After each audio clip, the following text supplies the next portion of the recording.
Me a fucking Bella Swan's actress. Yeah. Just constantly looking like she's constipated. Well, and one of the reasons and why apparently I they're also coming like out with a new CSI motherfucking movie. We don't need another Twilight. It's apparently like an epilogue, like fucking however many years later, where Renesmee's got. And yes, I read the fucking books. All right. So did my mom. I hate to say it. Dude, I read the motherfucking books. I read them multiple times. You described. I do read fan fiction. You did. Well, I mean, it is fan fiction. No, it's not. 50 Shades of Grey is a fan fiction. It's a dirty girly novel fan fiction. Specifically, I have to say it like that. It is a dirty girly. It's a dirty girly fan fiction of Twilight, which is already a teen girly book to begin with. Like, let's be real about this. It 100% is. And oh my god. So my mom read the book. Just casually growing weed in your storage unit in Schedule 1. God damn it, Izzy. It's so funny. My mom read Twilight when I was a teenager. And like 10, 15 years later, right? Right. She comes to Washington for the first time. I'll be honest, the only reason I read Twilight was because a girl I was trying to talk to at the time was also interested in it. Was very highly into Twilight and was like, "Oh my god, you got to read this." And I'm just like, how I forget how old I was when Twilight came out, but I'm just like, the things I do to try and get pussy. Holy fuck! All right, so I was like, but I ended up enjoying the book. I will say that. I'm 31, and I was 12 or 13 when Twilight came out. I'm only a year older, so it'd be around the same age for you then. Yeah. The things I did to try and get pussy. Holy fuck! I lowered my standards so fucking quickly. See, okay. When I was around that time, you were about to say when I was your age. When I was that age, I was sophisticated. I played video games. I had no time for women. I will never deny that people need their weed, Izzy. Speaking of, tomorrow night, we're going to be doing a sit back, chill, and chat like it's the 90s, where we sit back, we all have a drink, we all freaking, and some people want to smoke some weed, some people want to have a good, nice drink going on. We sit back and we chill with music fucking going and we bullshit while staring at the fucking stars and shit. Straight up, where we don't have to have a game playing. I wish I could join for that. We leave for my in-laws tomorrow. Hence why I'm here now. Fair. Because we're spending Thanksgiving on the east side of Washington. Right. It is going to be like an 8:30 to fucking midnight 30 stream. Oh yeah, no, I will not have to. No, yeah. I will not be joining for that because my in-laws, it's my mother-in-law, my father-in-law, my sister-in-law, and my grandmother-in-law. Right. I'm not gonna have time or the space to be able to just kind of casually do that. Right. I know, like I'm gonna be sitting right here. I'm a fucking we picked up a case of beer because here's the concept, right? Years ago, before everybody got into like heavy video gaming and needing to fucking clout chase and content farm and all this other shit going on, right? And all the political bullshit that happens. What we used to all do, right? What we all used to do, if you remember, 2:00 in the morning, right? Painting you a picture. 2:00 in the morning. If you needed to sit back, if you needed to have a deep conversation, or you wanted to bullshit and chill, what you would do is you'd walk outside. You'd either walk outside to the backyard or to the fucking driveway. You'd lay down either in the grass or on the driveway and stare up at the fucking sky with your buddies, and you'd just pass the fucking Dutchie between the two of you, have whatever beer you swiped from Dad's fucking fridge, and you'd be like, all right, fucking, we're just gonna sit here and we're gonna bullshit. Like I had to sneak it. Oh no, but half the time we would swipe it because it was easier than going, hey, I'm gonna take this. It was just like, okay, they're not looking, I'm just gonna take a couple of these. It wasn't like trying to sneak it. It was just kind of like, all right, here we go, we're grabbing this. Yeah. You know what I mean? So once I hit like 15, you have a strain that makes people explode. Oh, that game's fucking wild. Oh my god! I think the funniest thing I saw was I was watching Chibidoki and Ray play Schedule 1, or it was a short of them playing Schedule 1, and Chibidoki took a hit off one, and her character went from white to black, and she's like, "I'm gonna get canceled." She pulled blackface in a game. Holy fuck!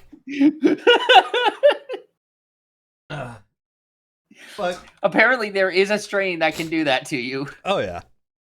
But but that's the idea. The concept is we sit back and we literally just put on some decent fucking music and bullshit, and literally just hang out and kind of decompress. You know. So my mom let me drink, like, have like a few sips of beer and wine when I started, like, around 15, 16. So I started doing this at like 12, mind you. Yeah. just mind you. And given half the time I was stealing cigarettes, and this was at a buddy's house we'd usually go to. Because if I ever got caught smoking weed, smoking cigarettes, or drinking alcohol by my parents, my ass was fucking handed to me. Straight up, I had my ass beat a couple of fucking times. Like, there was no... Especially because my grandparents are fucking alcoholics on my mom's side.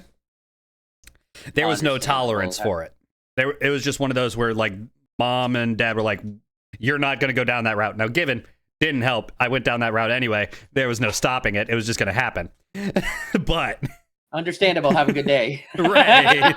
Right. It was, like, they tried. They made the effort. I had to sneak shit because to be able to do anything that I wanted to do that wasn't okayed by them was a fight and a half. Yeah. So it was easier just to fuck. It was less of a fight, less of a fucking yelling match, yes, of a fucking probably a fist fight happening, which happened between my dad a couple of times. It was easier that way, you know? Yeah. Check your DMs. Checking the DMs. Oh my god, I would like a fucking enemy card to drop, please. I'm gonna have a fucking aneurysm. Oh fuck! Hi. Is he? Hell yeah, girl. Hell yeah. I remember. Oh, it was so funny. So a main thing. The lovely, like, campfire. It wasn't even a campfire. It was like the, like, backyard fire. Yeah, it's the fire pit. The fire pit, yeah. So when I lived in, do me a favor. Open up Google Maps and look up China, Maine. Yeah, I know the area. I'm talking about for people watching. I want them to see what a little, like, bumfuck nowhere I lived in for 10 years. Because, like, one thing I will point out, though, and I'll go ahead and bring this up. Let me bring this down to. Mm-hmm. Like, I'm not going to say what the house that was there doesn't exist anymore anyway. The fire. But, like, look at the very first freaking picture. Whenever you type in China, Maine, exactly, you get China Lake that pops up along with 3 Mile Pond and Spectacle Pond. So, like, that's the most interesting thing in China. Exactly. That is all that when the lakes are the most interesting things in your town. There's quite literally nothing there. Yeah, I mean, you got Augusta down here. You got Gardner down here. Like, this outline here is China. That is that is the entire border of what is considered China, Maine. Yes. And it's like split. It's already small enough. It's split into 3 parts. There's China, South China, and China Village. Right. Why we had to split something that was basically a village already, I don't know. This is what will really fuck with everybody, right? Yeah. Let me click restaurants. There's 2. One of them's not even technically in China. Nope. One of them's Greg's Place, all the way the fuck down here. But I lived there for 10 years. I live in the city now, but, like, whenever people are like, "Oh, you're a nerd. You never, like, understand. Like, you've never fired a gun." I have fired a gun. I just don't like firing. Right. they hear my voice. They're like, "Oh, you're a nerd. You don't know anything about the wilderness." I lived in the wilderness for 10 years and used to do campouts on a regular basis. All right, let me go to downtown China. Let me give a little bit of a... Yeah. Downtown China doesn't even look like a downtown. This is downtown China. This is the four corners of China. Right here. And I know this road extremely well because anytime we'd go visit my Uncle Frank, we'd come up this road. We would take a right on fucking Main 137, and we would go that way. Quite literally on the same road. We would come up here, take this right, and then go that way. I know because I would wave at the little lady that used to live in this house. There might as well be a sign that says "Welcome to China" on the one side of the road, and then "Thank you for visiting China" on the other side of the road. It is that small. It really is. The good thing is that, I mean, everybody there is like, if you want to smoke weed, go right the fuck ahead. Nobody cares. Pretty much, yeah. All of us. There's also a lot of apparently, and I do have some, and I've been given permission to share this with you. Yep. So apparently, Izzy, for the very first time, has smoked weed. And neither with her new boyfriend. They've been together for 3 years, and nobody thought to think of like, oh, she's never smoked before. Oh no! What did you do?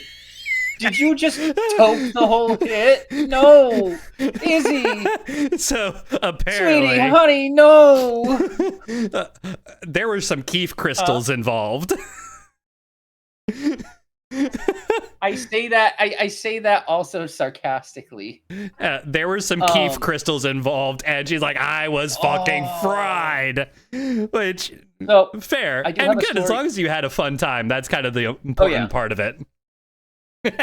So when I was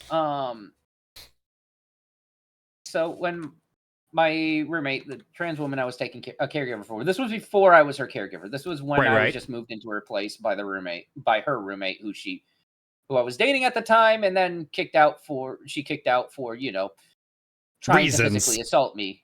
Yeah, no, I have no issue talking about it. Right. So we went to visit, interestingly enough, my roommate's, my current roommate's dad. Right.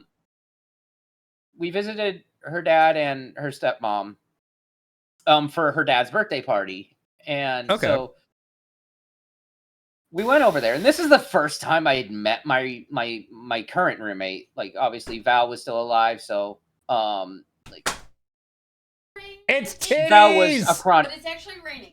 It's actually what I came to tell you. Oh, the fact that it is raining? Okay. And to show off titties. Okay. Titties. I'm okay. Anyway, I got distracted by titties. Nobody can blame me. No, I can't. No. So what happened was, we were there, and I had smoked weed before. I had done edibles before, but edibles were brought, and I didn't realize they were edibles. Oh no! Oh no! So my roommate's stepsister comes by with a brownie and says, "Hey, they're special." I'm like, "Oh, that's sweet," and hands me the brownie, and I eat the whole thing. So this is one of those That 70s Show moments where you become Kitty Foreman. You're like, "Aw, Hyde said it was special." Everybody else is going, "That's not what special means." So I eat the whole brownie, and it's a square. Right. Not a circle. Well, yeah, because you cut them in squares so that you can control how much is in them. Yeah, but I was supposed to only take half. Yeah, that's the other thing that nobody ever tells anybody. Take a bite, wrap the rest up, save it for later. Well, the thing is, so the weed hits differently in edibles than when smoking, because smoking, it almost always hits kind of slowly and right away.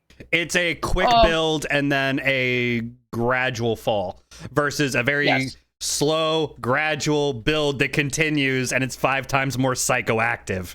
Yeah. I got hit like halfway through, I know it's you